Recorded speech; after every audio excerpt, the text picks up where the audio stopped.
میرا اللہ فرماتا ہے او دنیا والو، قیامت کے دن تم لوگ دیکھو گے کہ دودھ پلانے والی ماں کو اپنے بچے بھول جائیں گے۔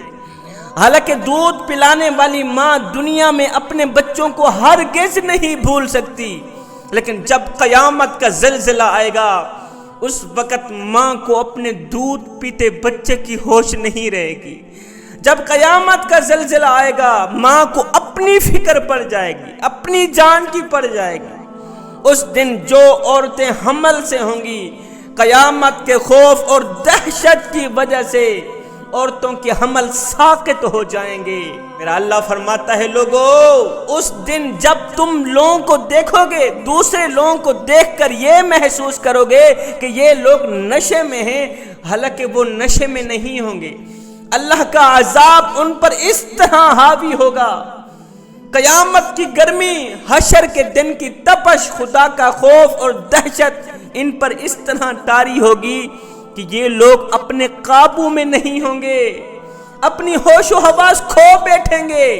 اور سنو، جو شخص دنیا میں ڈرتا ہے اس سوچ کی بنیاد پر کہ قیامت کے دن میں اللہ کا سامنا کیسے کروں گا، میرا اللہ فرماتا ہے کہ جو شخص دنیا میں رہ کر ڈرتا ہے کہ قیامت کے دن اللہ کا سامنا کیسے کروں گا، کہ اللہ نے تو مجھے حضرت انسان بنا کر دنیا میں بھیجا اور میں تو کیڑوں سے بھی بدتر نکلا۔ او گناہوں پہ گناہ کرنے والے، ہائے چٹی داڑھی ہو گئی، سفید داڑھی ہو گئی، جسم میں وہ طاقت نہیں رہی، زبان میں وہ ذائقہ نہیں رہا، قبر کی طرف ٹانگیں چلی گئیں، لیکن ابھی بھی گناہ کرنے سے باز نہیں آ رہا۔ اور میاں اگر گناہ کرتا کرتا مر گیا، قبر میں اللہ کو کیا منہ دکھائے گا؟ حشر کے دن اللہ کو کیا منہ دکھائے گا؟ اے ہڈیاں کمبن گوڈے کھڑکن تے بدل گیا لک تیرا، اجے بھی بدیوں باز نہ آئیوں، جیو مرد دلیرا۔ اب میرا اللہ فرماتا ہے کہ جو شخص دنیا میں رہ کر ڈرتا ہے کہ قیامت کے دن میں اللہ کا سامنا کیسے کروں گا، میرا اللہ فرماتا ہے قیامت کے دن میں اسے جنتی 2 باغ عطا کروں گا، اور یہ 2 باغ دوسرے جنتیوں کو ہرگز نہیں ملیں گے۔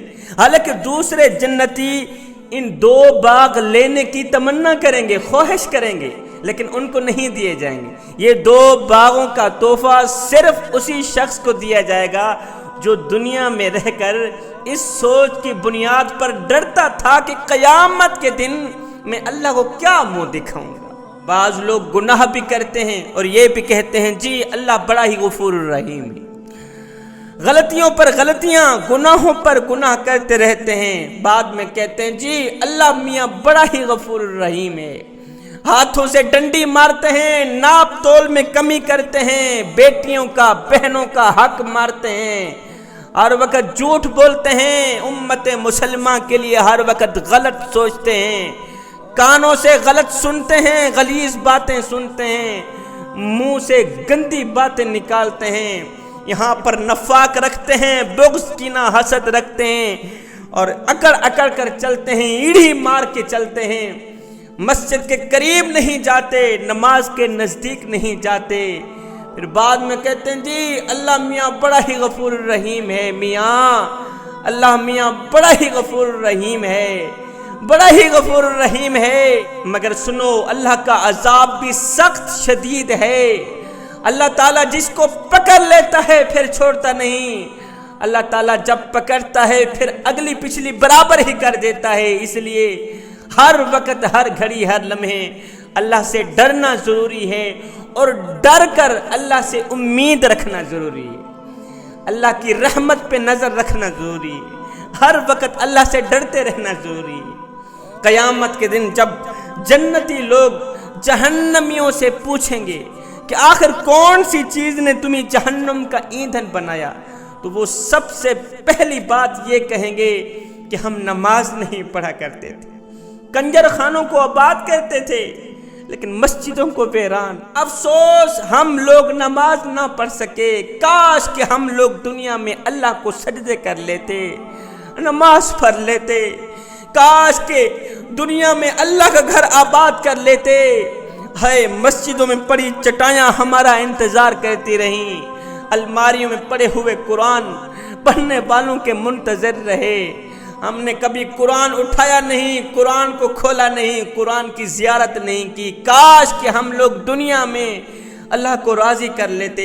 ایک فقیر تھا درویش، اس نے کسی جنازے میں شرکت کی، جنازہ پڑھنے کے بعد میت کو دفنایا۔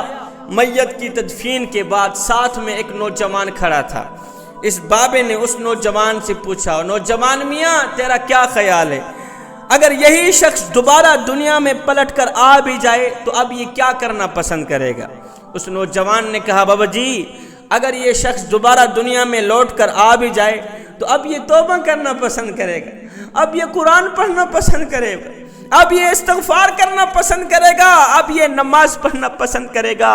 یہ سن کر بابا جی نے رو کر کہا، بیٹے مرنے والا تو یہ کام نہیں کر سکا، تم ضرور کر لینا، اور مرنے والا تو نماز نہیں پڑھ سکا، میاں تم ضرور پڑھ لینا، مرنے والا تو توبہ نہ کر سکا، تم ضرور کر لینا، مرنے والا تو قرآن مجید کی تلاوت نہ کر سکا، تم ضرور کر لینا۔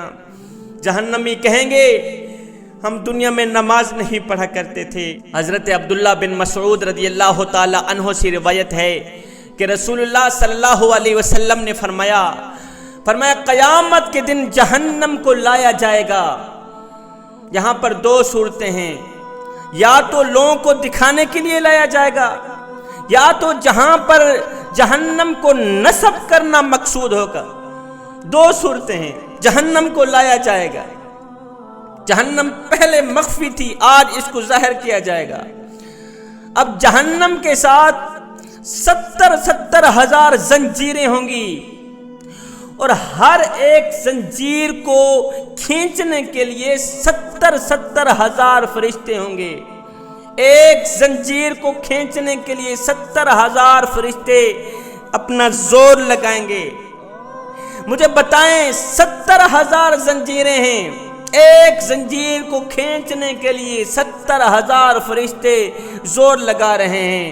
ایک فرشتے کے اندر طاقت اتنی ہے، زور اتنا ہے کہ وہ زمین پر پر مارے سارا ملیا میٹ کر دے۔ مجھے بتاؤ جس جہنم کی 70 ہزار زنجیریں ہیں اور ایک زنجیر کے اندر طاقت اتنی ہے، وزن اتنا ہے کہ اس کو کھینچنے کے لیے 70 ہزار فرشتے زور لگا رہے ہیں، مجھے بتاؤ کل ٹوٹل کتنے فرشتے بن گئے؟ جب اتنے زیادہ فرشتے جہنم کو کھینچ رہے ہیں، وہ جہنم کتنی بڑی ہوگی؟ میرے رسول اللہ صلی اللہ علیہ وسلم نے فرمایا قیامت کے دن جب لوگ اللہ کے سامنے کھڑے ہوں گے، بے بس کھڑے ہوں گے، سر نیچے ہوگا، فرمایا اس وقت کچھ لوگوں کا حال یہ ہوگا کہ کچھ لوگوں کو اتنا پسینہ آیا ہوا ہوگا کہ وہ پسینے کے اندر ڈوبے ہوئے ہوں گے، نظر بھی نہیں آئیں گے، پیروں کی تلیوں سے لے کر کانوں تک وہ غائب ہوں گے پسینے کے پانی کے اندر۔ اتنا پسینہ کیوں آئے گا؟ گرمی کی تپش۔ اس وقت سورج اتنا نزدیک ہوگا، لوگوں کی اتنا قریب ہوگا، پتہ چلے گا کہ بالکل سر کے اوپر سورج آیا ہوا ہے۔ اس دن سے ڈرو جوانو، اللہ کے عذاب سے ڈرو۔ میں دعا کرتا ہوں مالک ہمیں قبر کے عذاب سے بچا، حشر کی گرمی سے بچا، محشر کی تپش سے بچا۔ بے شک تیرے سوا بچانے والا اور کوئی نہیں ہے میرا۔